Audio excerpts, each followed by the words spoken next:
Okay, it's an unbelievable turnout. We switched it up this year. I talked to Chris last year. I said, you know what? We just switched it up from the church. He said, you know what we're going to do? We're going to have it in my house. And it's just an unbelievable undertaking. And Dana, wherever you are, I understand. She's with the baby.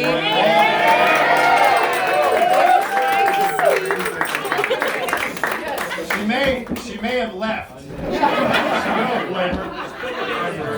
With the baby, but Carissa sleep. So, and when I say all the time about what this means to us and what Mr. Argyropoulos started many years ago, and how it's trickled down to everybody and all the coaches and players, and I think what you see in this room tonight is evident of that, and we try to get that across to our players, our current players, of what St. Sophia basketball means.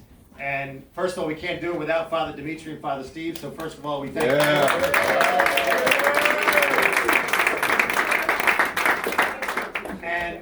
And everybody from everybody down, from them to from what Father John did, and the Sunday school teachers, and the coaches before us, and to what we have today. So we just try to carry that on. The coaches that are here tonight with us, we try to carry that on. I think it's evident of what we've got here tonight. So Chris and Dana have opened their home, and we are here tonight especially to honor certain people. And I'm going to let Chris take that from here. I'm taking this year. He's good. Okay, you're going to take it. Just be nice. I am.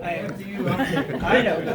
But D. Lee and Father, I should be super respectful. When you're a PK, you can talk to another priest. You can talk to priests maybe a little differently than somebody else. But Father Dimitri said to me about a month ago, it's nice to see you've backed away from the youth. And this was a very passionate year for a lot of reasons, but mostly because you start to see that you have a daughter. And I said, if you think that when I coached I was passionate, just wait until I have a kid in the system. And God help us. Sideline coach. But what I realized this year was that we have a legacy program of people that I would trust my daughter with to babysit without question. Come over my house, I need help. Take my daughter. And that's a very special thing, because I don't have to do any character references on you. This is serious, because you're going to go through the passage of your life, and you are going to make friends in elementary school. They're going to change from elementary school to junior high to high school.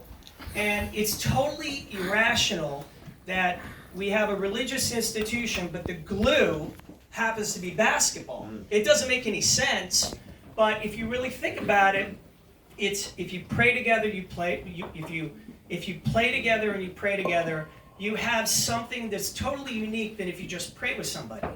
Just this competition, which is totally irrational, is a bonding agent that passes through the rest of your life. And nothing speaks more to that than the fact in 75 years that I've known of, every single year there's been an Argyropoulos that has participated in a basketball year at this church.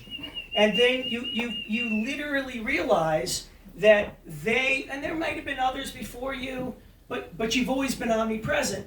And then you realize that you spawned a whole community of coaches. So I just need to ask, who else coached here? Raise your hand. Wow.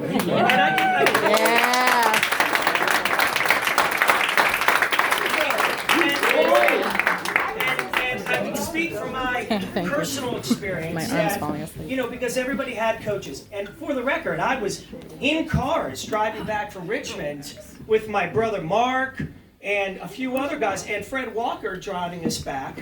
And I was probably, 5, 6, 7 years old when that went down. But my mentors, John Polis' mentors, were clearly Nick, because Nick was always my Uncle Nick. He's not my blood Uncle Nick. Marge, amazing legacy you guys left.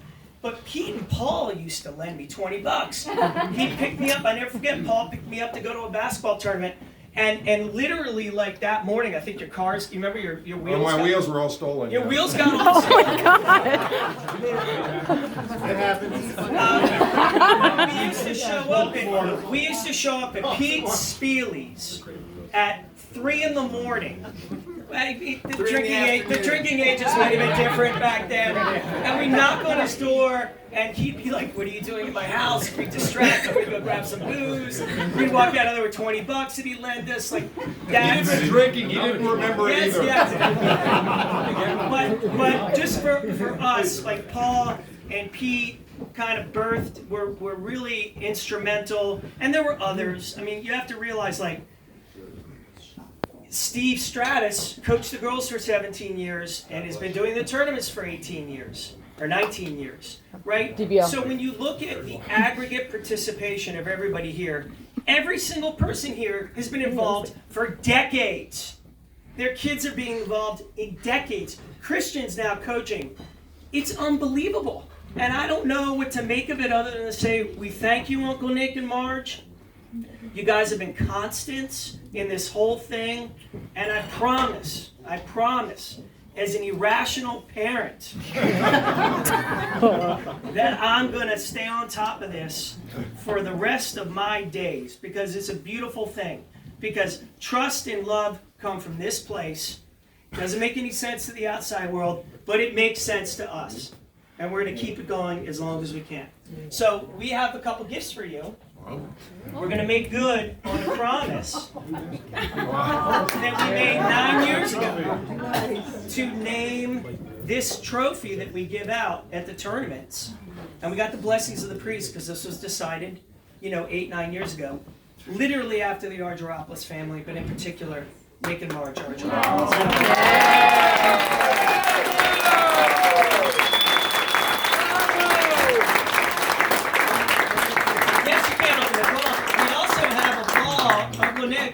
We also have a ball that has been signed by everybody that came in here. If you didn't, sign it. And just one other thing, it got sat on, but we're going to pump it up. Oh no! Uncle Nick brought a basketball. I don't know where the heck my glasses went, but it was the 1971-72 71-72 girls team. And read some of the names on that. It's flat. I can't read it. Somewhere in this room. It's unbelievable. Just say Papadopoulos. Yeah, you want to read some of these? They're in your pocket, man.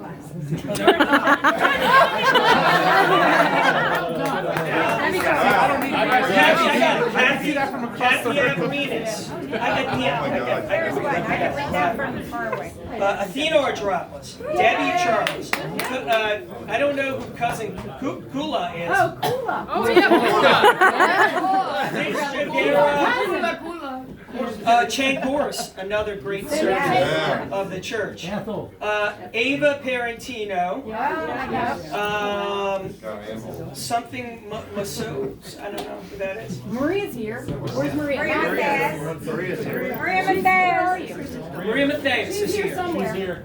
So, what blows my mind is, here we are, what is this, 40 years ago? And there's probably 5 of these people that are still involved in the program. So, Mike. trust in the process, guys. It works. Okay? Uncle Nick, here you go. Oh, Lord. Woo! That's it. You gotta come over here.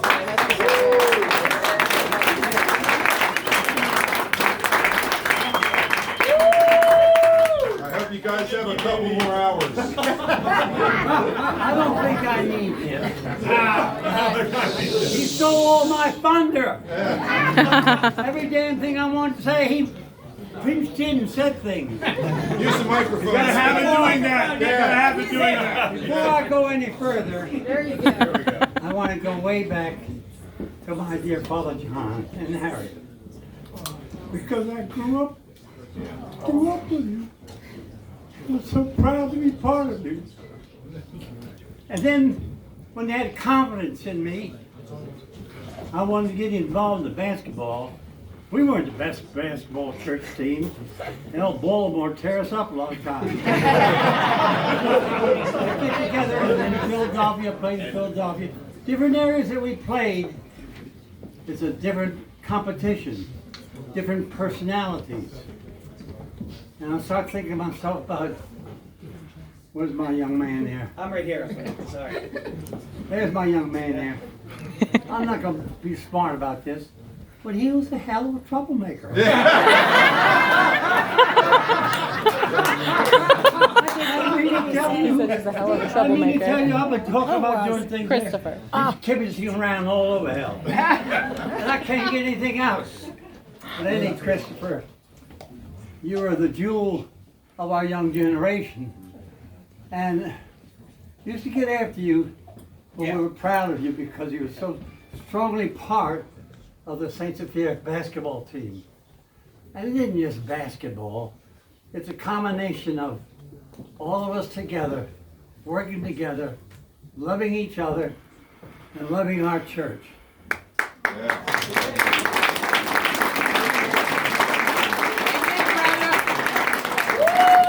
I could go on and on and on, talk about history, and bring you up some days of the games, where we went and what we did, people we met, some arguments and fights, nothing serious, but I'm the luckiest guy of all, because I got involved, and I had a lot of support from my wife, Margaret. Hey, Mark. And then my daughter Athena was playing, my son Paul was playing, and then the rest of you are like brothers and sisters. So I'm the luckiest of all. To be recognized like this, I certainly appreciate it, and thank you very, very much. And I'll never forget this. I'm 93. I don't know how long.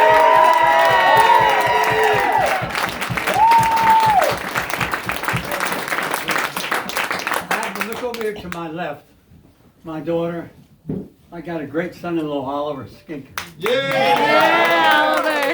He's Greek too. Where's my son Paul? Back here. Paul, raise your hand. Paul, Raise your hand.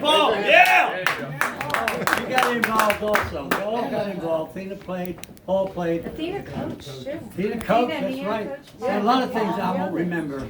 So please forgive me at this stage of my life.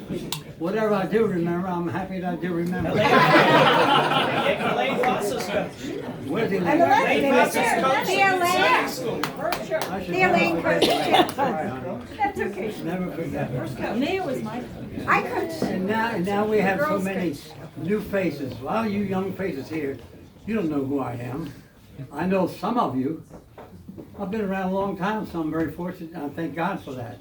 But I want to say, once again, thank you for your recognition, thank you for your appreciation, and thank you that I am a person who loves Hagia Sophia.